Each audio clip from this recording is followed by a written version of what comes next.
All right, let's get started. Thank you so much for taking the time to be with us today for the Master of Arts in Live Entertainment Management information session. We have a plethora of exciting content to cover, but before we start, let me introduce myself. My name is Omar Perez. I'm an online enrollment advisor for You Online. I cover many of the graduate programs that we host and especially focus on assisting our incredible prospective music students with the admissions process. I hope that today's presentation will guide you in making the best decision for your career. My host, Andrea Jimenez, will be coming on in just a few moments. So before we begin, there are a few housekeeping items.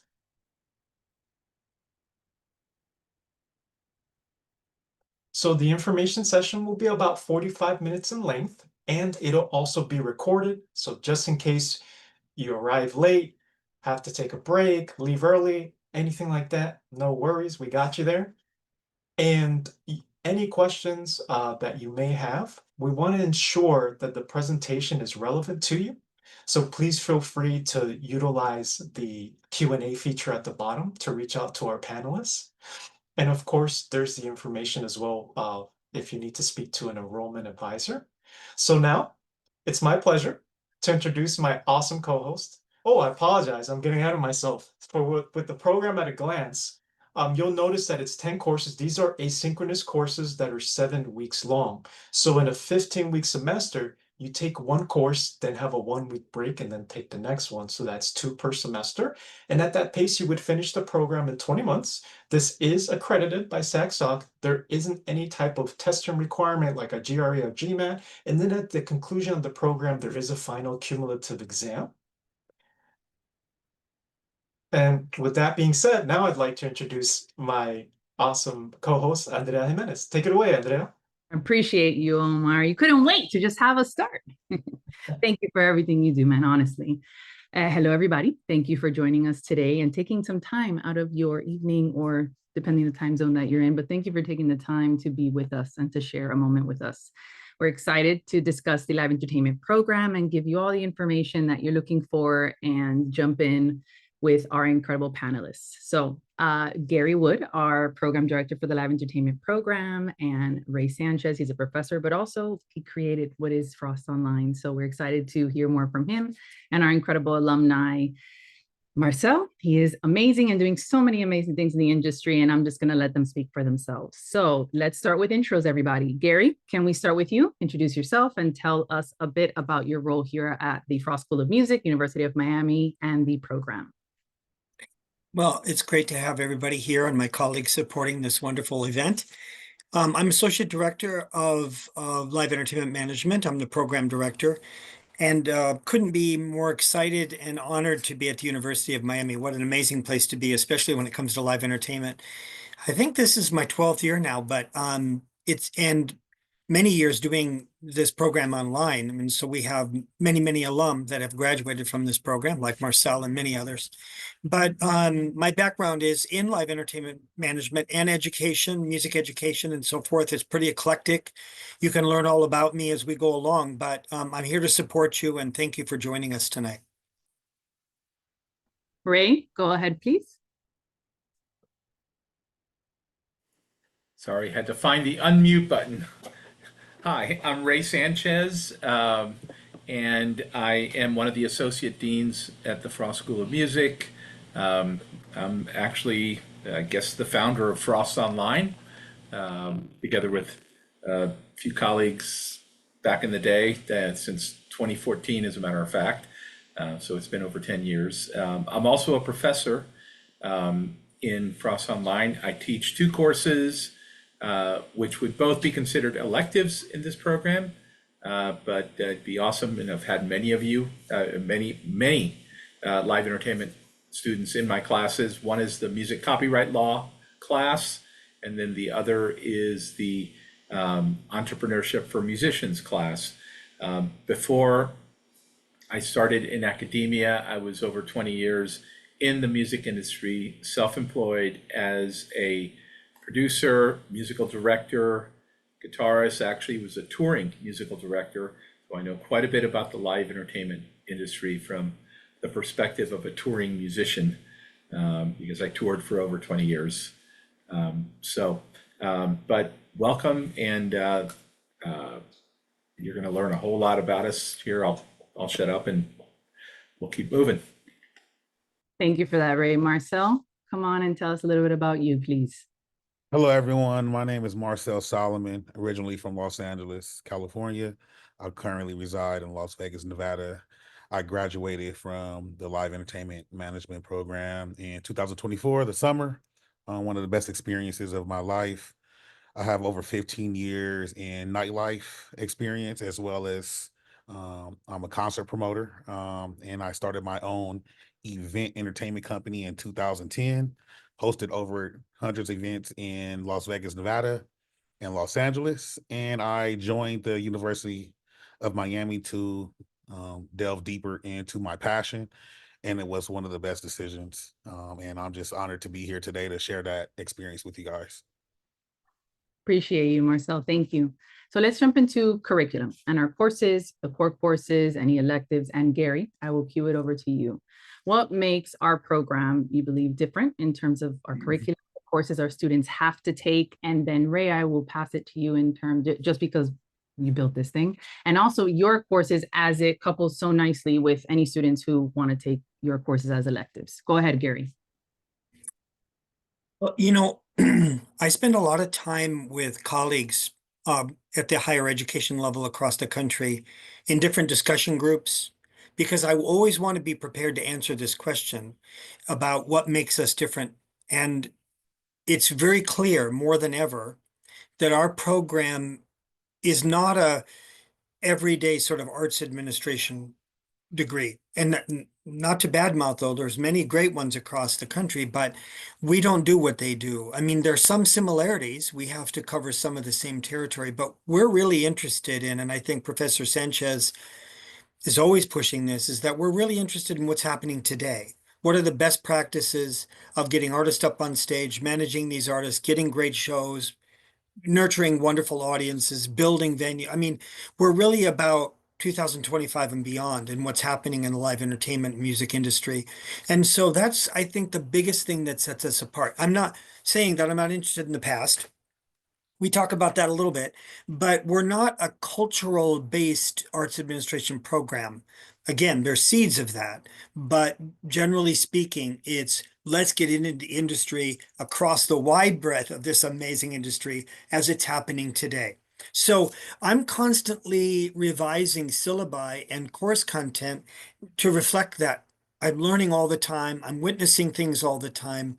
And so I need to stay on top with the help of my wonderful students on what's happening today, what matters today. So regardless of the course you're taking, you're not taking something that's material that is based upon old ways necessarily of doing things, but the way that we believe is the best way to make it happen now. So in all the courses, your input is really vital. I don't just tell you facts, or the professors don't just tell you things. We want your input. How would you handle certain situations? If this arose, write a short essay and tell me what would you do about that using your own expertise, what you've learned, what you've got from the modules and so forth. But anyway, I'm professor of a course called Global Live Entertainment Management. I'm the professor of finance and live entertainment management, and also legal aspects of live entertainment, to mention 3 of the required courses. And in each of those courses, we are looking at what is happening in the field around the globe that can inform our best work and our best practices today, because you're in the industry or you're moving into the industry, and that's where we want to place you. So, and again, I'm very fortunate to have Professor Sanchez and some of my other colleagues who teach courses that may be offered to you, that may be an option for you. And I certainly highly recommend you getting a chance to meet these other professors, because they'll enhance your learning and experience so very, very much. Professor Sanchez? Ray, yeah, if you want to add your. Yeah, no, absolutely. Thanks for that, Gary. Well, I want to highlight the fact that the University of Miami was at the forefront of music industry education, has been at the forefront of music industry education since 1966. We were the first major school to delve into all of this. And when we started the live entertainment management programs, we saw a need for a program that focused on the broad spectrum of the live music industry, music and entertainment industry, as opposed to just the smaller or more,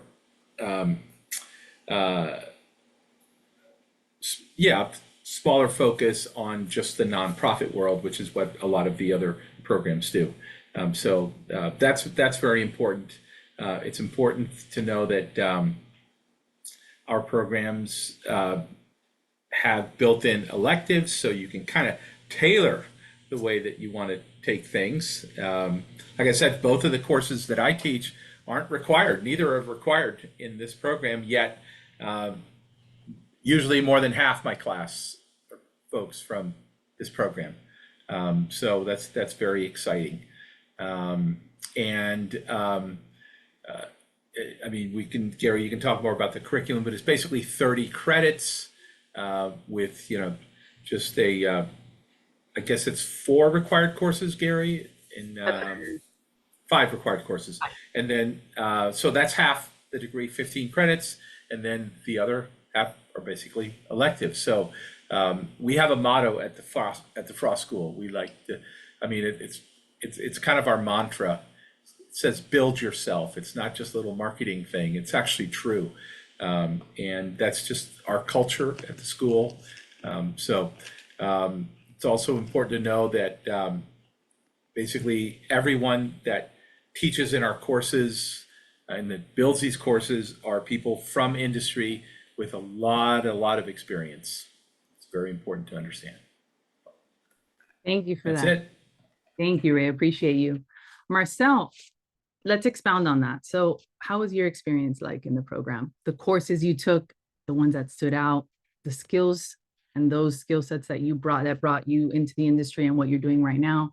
Can you expound a bit on that so we can talk a little bit more deeper about the curriculum and how you, from a student perspective, were able to bring that into the industry? Yes, I can. It was kind of a revelation for me entering this program.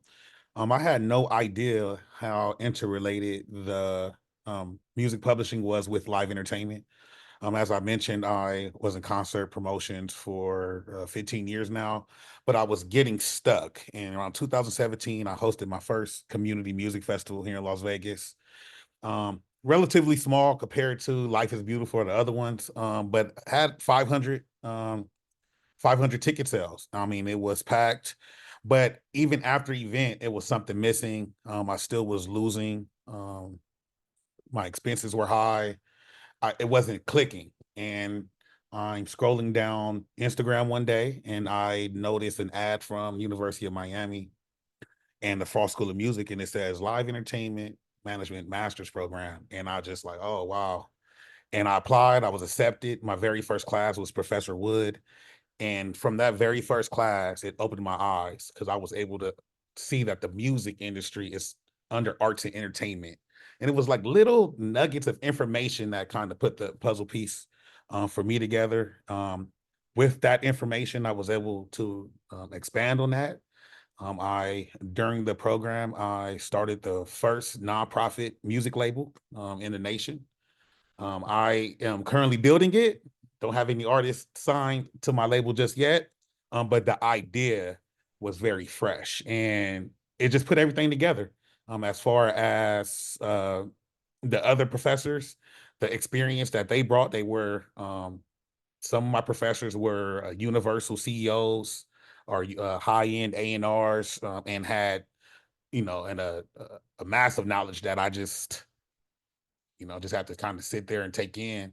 And as I've learned, and I was able to ask questions directly to them, schedule private meetings with them one-on-one, and it really just helped me put everything into perspective and connect dots. And here I am today, coming back and telling this experience with 1 year in under my nonprofit organization, filed my Form 990, and the amount of connections and love I'm receiving from that idea, it can't be compared. And I'm ecstatic to be here.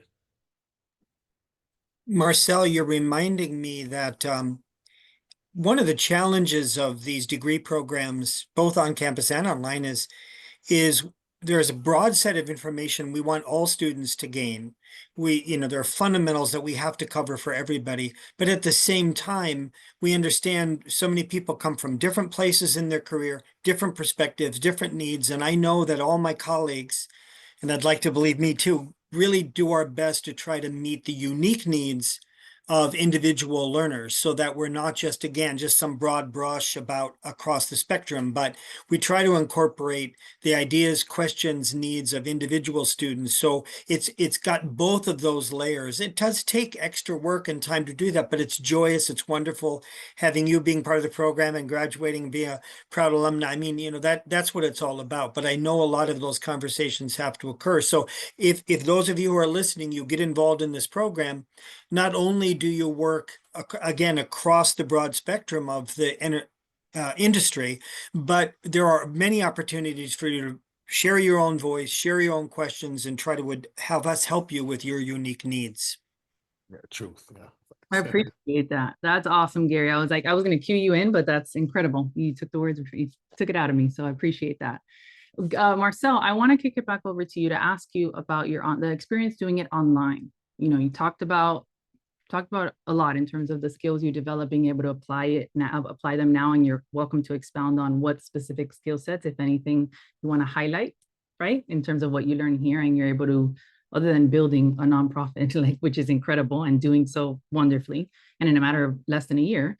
Talk to us about what that part looks like for you, the online part, managing your professional life and your personal life too. How were you able to do that? Yeah, the asynchronous platform was completely new for myself. So yeah, despite it being fully online, the networking opportunities were very robust. The group projects that we were assigned, the live class discussions, the forums. I give you a real life example. Literally right now, a major part of expanding my network is LinkedIn and leaving comments and starting discussions on LinkedIn. I feel comfortable doing that now because of that program. I mean, it was mandatory that we were engaging with other classmates through forums, and it directly translated to what I'm doing now. As far as the camaraderie that's built between a lot of my cohorts, it went really well as well. Ms. Jimenez, she set up sync-ins, I think sync-ups, I believe they called weekly or bi-weekly, to where I was able to uh, have real life discussions on Zoom with classmates that you may not always catch, right? Because they're in different parts of the world. But it was great. I do suggest getting everybody's LinkedIn. I wish there was a mandatory LinkedIn sync-in session. That's the only thing. But other than that, I mean, I got to meet tons of other classmates that I still in contact with this day. And as far as just managing my time, it was rather easy. You can access the online platform from your cell phone, Android or Apple.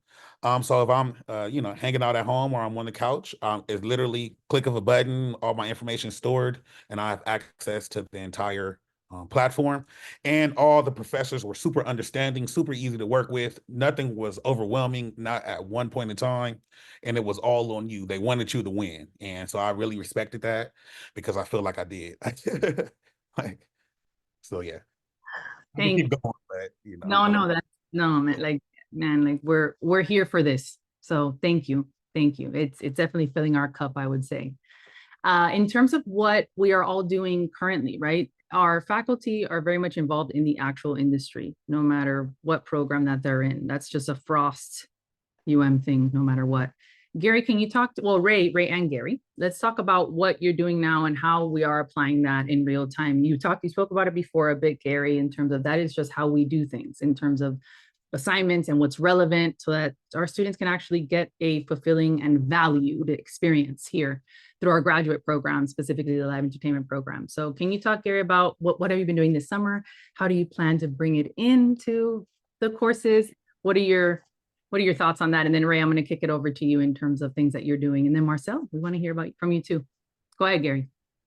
Well, I know my colleagues are doing amazing things all year round, but summer is a great opportunity from my sake to do some real hands-on work in the industry. We have a little festival we do up here, and that's growing up here in Vermont, and it's a music festival that occurs in a beautiful town. And at this point, the town is now really embracing it. The community is embracing it. The audience is growing, and that started from nothing. And I am really very happy that this came about because it reminds me that whether it's small or large, all the details are the same. I mean, it takes an immense amount of planning, an immense amount of hands-on work, and lots of great people to make it happen. And so when I come back in the fall, ready to teach, or when I'm teaching, like now I'm teaching course Global Live Entertainment, it affects me because I can remember immediately what it takes to make these kinds of things happen. So creating and running a festival every summer is something that keeps me energized across the industry, and reminding myself of all the different things that are challenges for the learners out there that I need to bring into my courses because it's real time, it's real stuff. There's many other things that I'm up to, but I want to hear from Ray because I know Ray's got his annual abundant summer. So Oh yeah, and this has been a very, very busy summer already. In addition to what I normally do in the summers, I'm in the middle of, well, we refresh our courses pretty regularly here because they're online courses, and as things change, we have to build new courses. So I'm in the middle of refreshing my courses right now, but I'm also in the middle of finishing my latest record. And on top of that, I've been at a residency in Aspen, Colorado, for 2 weeks, about a month ago, and I'm going back again for 2 weeks in about 2 weeks. And what's fun about that is not only do I get to work with really great, talented young people, but the organization that sponsors this event is the top concert promoter in the entire valley of that part of Colorado. And they have year-round festivals, including one that we were just a part of back in June, where they had events going. I don't know, they must have had quite literally 60, 70 different events going at any one time through downtown Aspen and whatnot. And our students were playing at this festival as well. And then when we go back again, there's going to be a bunch of events being sponsored. They got a big Labor Day festival coming up. They do all kinds of things. So it's fun to be on the front lines of something like that, even if I'm really more of the participant instead of, I'm not the one organizing it or anything, but I get to work with those folks and I get to work with the students there. So yeah, summers are always very busy for us. And on top of that, I still teach online in the summers still. And Marcel, something you said, wish we could require get-togethers. Yeah, I wish we could too. But it goes against the very nature of online, especially asynchronous online, where we have people in different time zones and whatnot. Yeah, when I was teaching my course, one of my courses is, well, actually, yeah, in one particular course, just a few weeks ago, I had people in the Eastern time zone, the Central time zone, and the Pacific time zone. And that was always fun to try to coordinate times for everybody to get together, but it was especially challenging when I was in Iceland a month and a half ago for another event over there. And I met the online class, and it was midnight in Iceland, and it was 5, 6 o'clock in the afternoon in LA. So that's always a challenge. But in both of my courses, I have regular weekly optional sessions that people can join, and we always get a good group there. They're always recorded for everybody else. But I also want to highlight LinkedIn because it is where through our programs, it's kind of especially when you are an online student, it's possibly the best single place to build your network.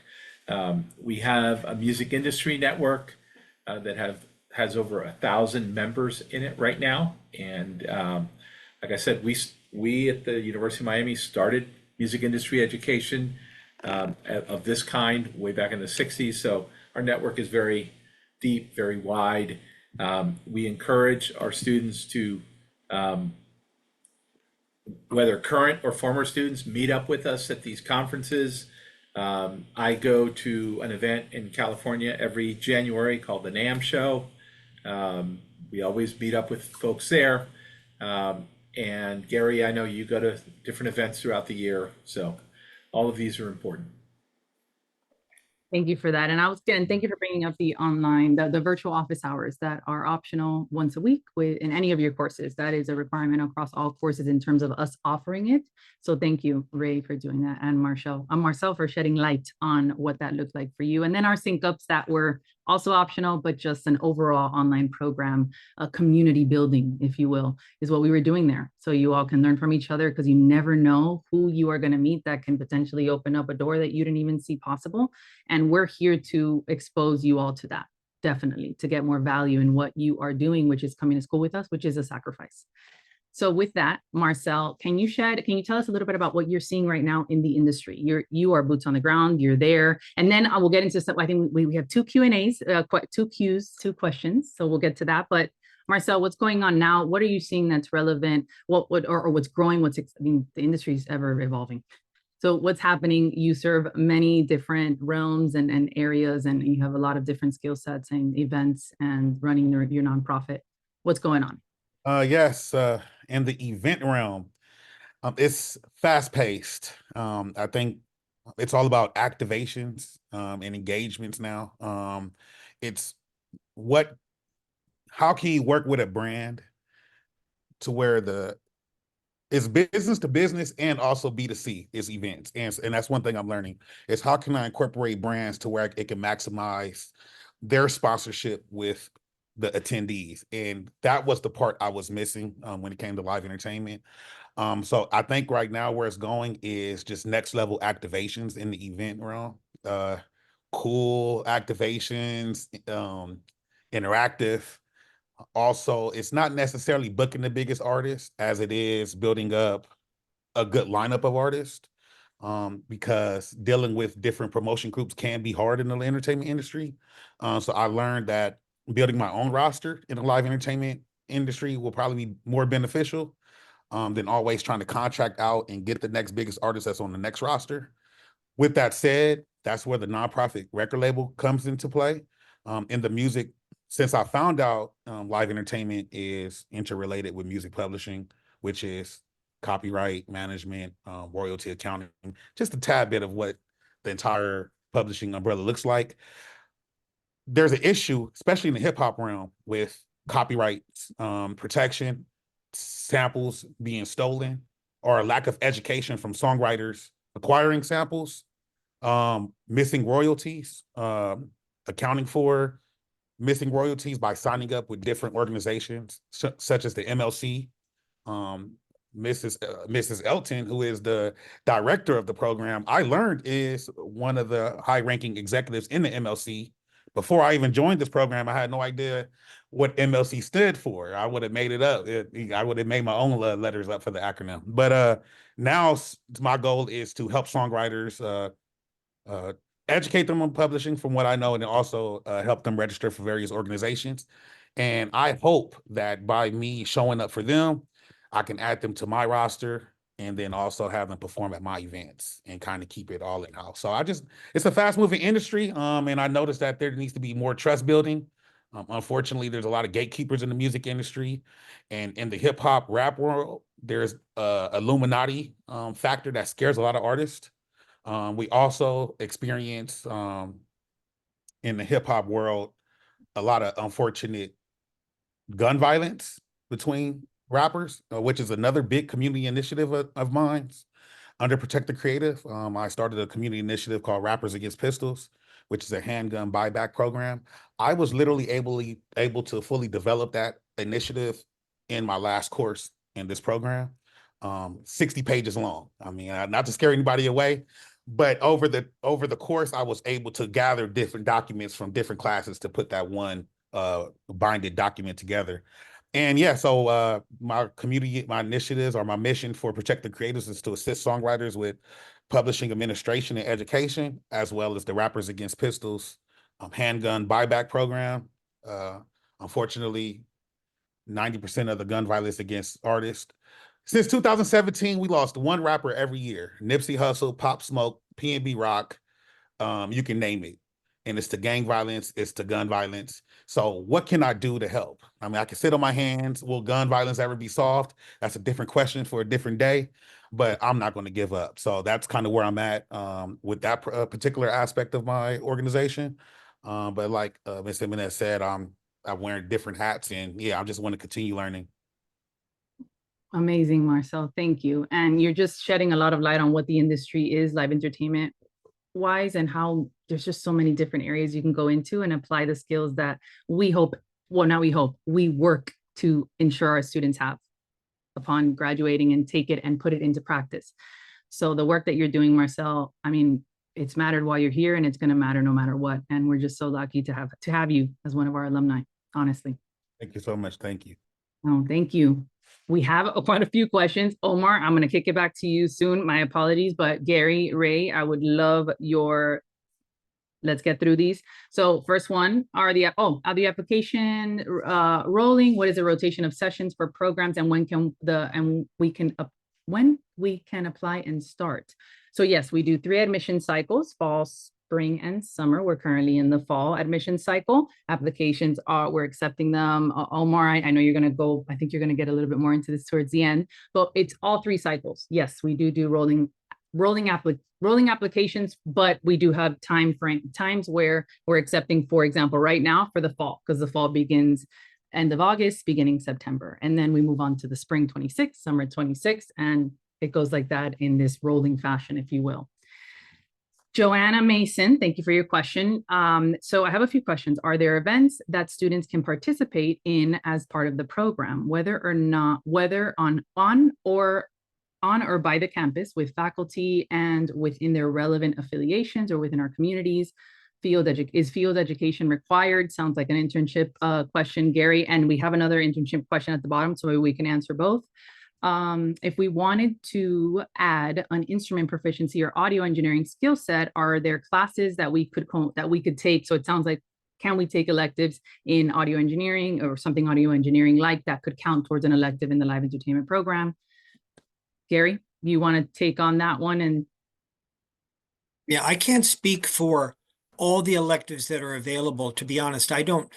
My colleagues would probably know better of those that are outside the music program. I'm not familiar with all of them, though we certainly encourage you to take advantage of these opportunities. The thing, to stay on that topic, Marcel was reminding me that the program goes where music goes. And if you look at the alumni of this program, for those students that come to us online, they're not necessarily incredible music industry focused like Marcel. Some of them are involved in other areas of the arts where music resides. In fact, we've got 2 that are really doing well in the upper end of administration in the world of ballet, but they come from it because so many of the things we talk about are so similar in terms of leadership and guiding arts organizations and so forth. So I don't want to leave the impression that it has to be so singular to the deepest part of the music and recording industry, because we reach across a expansive view of where entertainment and music may go. With regard, so again, I don't think I can say too much about the electives outside of the ones I'm teaching or aware of, but always ask. I would say always poke the stick and always ask what the opportunities are. In terms of opportunities to participate, we have a group called Frost Sounds. And whether you're on campus or online, there are opportunities to participate. In fact, when the group did a series of concerts, and all of the marketing and promotion, social media was done by people who were from the online program. So there are ways to participate, even if you're not physically there. And it's always great to ask if there's opportunities, something you can jump in on, because we do want you to feel like you're part of the entire family of the university and Frost School, and no matter where you are. So don't hesitate to ask, and we'll see what we can do to fulfill all of your dreams. I hope that covered it. Did I forget anything? Let me jump in on the electives part, because there's a question about maybe a technology type elective or a more musical type electives. So one of the reasons we've built electives into all of our online programs, it's because of something Gary just said. You know, we, I mean, I guess the best way to put this is we're all very realistic. We're very real world oriented, and we go where music goes. And we know, especially having the perspective that I have, because I'm older than everybody here on this call and have been in the music industry since professionally since the 1980s. I produced my first major label record in the 80s. So I've seen a lot of changes, and one of the biggest changes is that a lot of the lines are blurred. So somebody, the idea of a nonprofit label, wow, that's just like, huh, I never thought of that. That's funny. But I That's what get, the Professor Redmond said the same thing. yeah.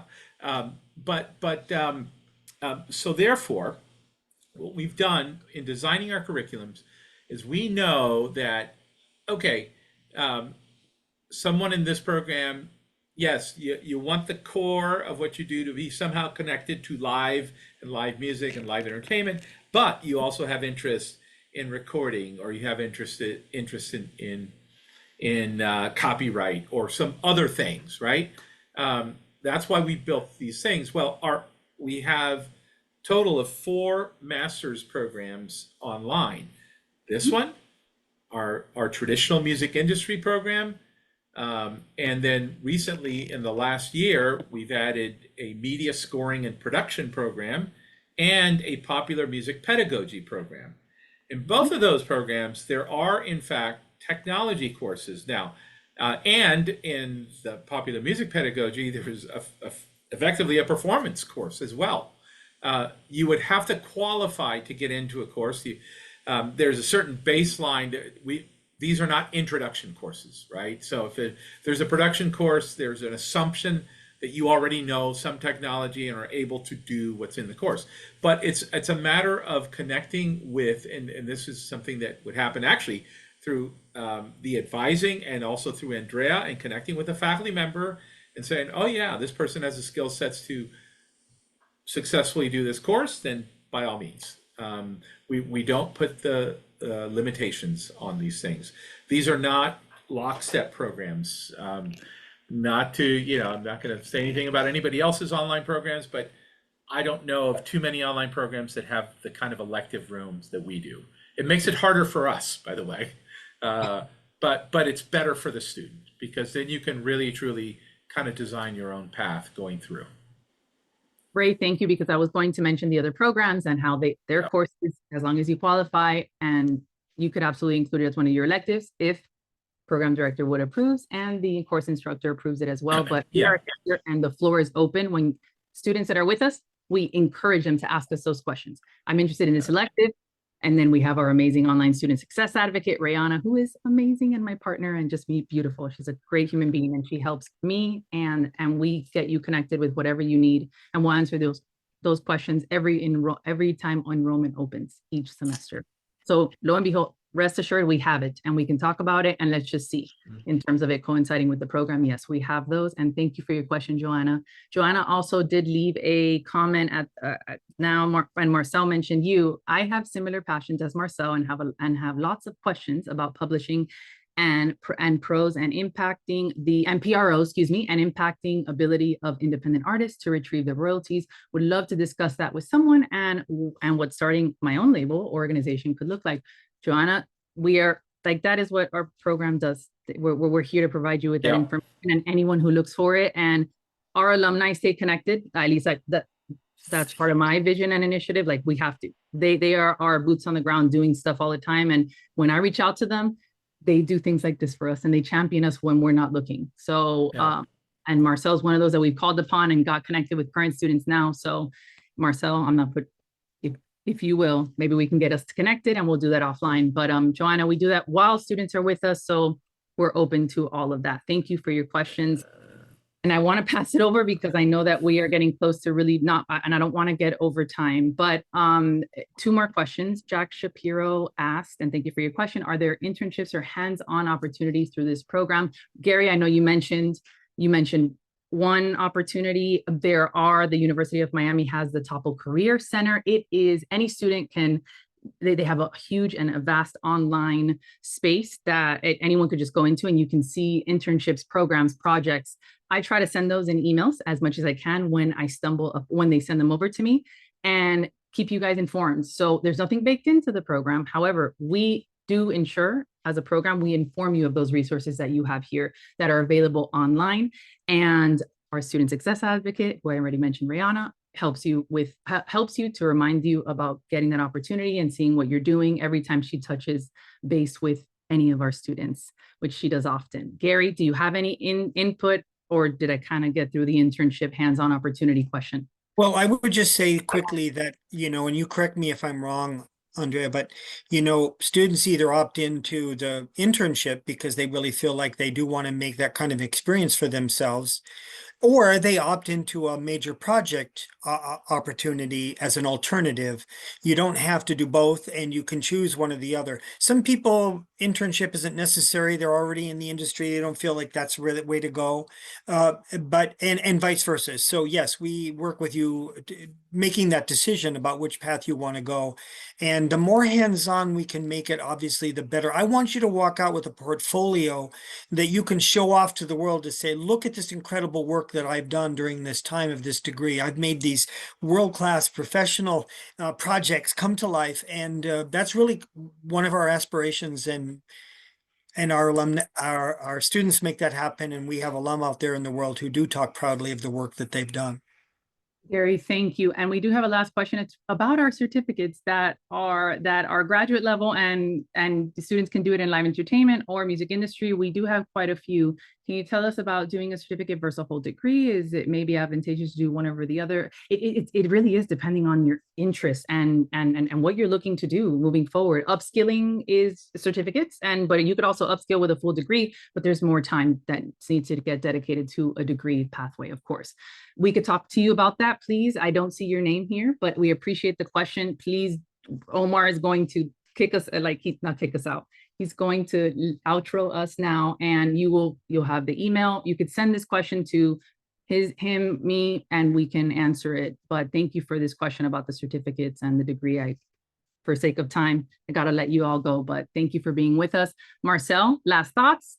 Ray, Gary, last thoughts? Marcel, go ahead. Yeah, I'm interested. I mean, I'm excited for you guys all to join the program. I think you guys absolutely learn everything you want. University of Miami is a world-class organization, a strong brand, and the music program is even better. So looking forward to meeting you guys on LinkedIn. Thank you, Can I Marcel. just jump in? Let me just jump in and say Marcel's a great example of a student who took full advantage of the opportunity to gain as much information as he could. But I want to add that he needs to know, and other alums need to know, of the impact they bring to the program. Their expertise, their knowledge, their experience, their ideas are a treasure trove of additions to the program. So he brought so many great ideas and such a unique and wonderful background to the experience that I had and everybody has. So it's really kind of a two-way street, and one of the things I love about our program. Go ahead, Ray, and then I'm keying it over to you, Omar. I don't think I have any more to add than everything that's been said. This is great and great questions, and I hope to see some of you in my classes. Thank you, Ray. Omar, the floor is yours. Thank you. So just really quick with everything that we've covered. So with the resources that we have available, we really try to mimic the access that students would have on campus. So online, same type of deal that you get, same access to resources. So you can visually see the Topple Career Center, Disability Services, Launchpad, which is our entrepreneurship vehicle, the Graduate Student Association, excuse me, as well. And of course, access to the library. And what do you need to apply? very straightforward. Transcripts, we can use unofficial transcripts. We wouldn't need your official ones until later. 2 letters of recommendation, up-to-date resume, personal statement. For those of you interested in financial aid, of course, we encourage you to apply to the FAFSA as soon as you can. And any specifics you might have to that, as enrollment advisors, will be more than happy to help you. And of course, the submission of the online application itself. And the final deadline is Monday, August 11th. So we do encourage you to get your admissions file to us as soon as you can if interested, because spaces are limited. And with today's info session, you do have the opportunity to get the $300 deposit fee waived. And again, that reminder for the final date is Monday, August 11th. We have a phone number there if you need to reach out, or via online as well. You'll see the QR code if you're ready to go with the whole process. And again, any questions you might have, we'll be more than happy to help. And before we let you go, I just want to say thank you to all our wonderful panelists today. And for the rest of you out there, we hope to see you soon as a future Kane. Thank you, and enjoy the rest of your day.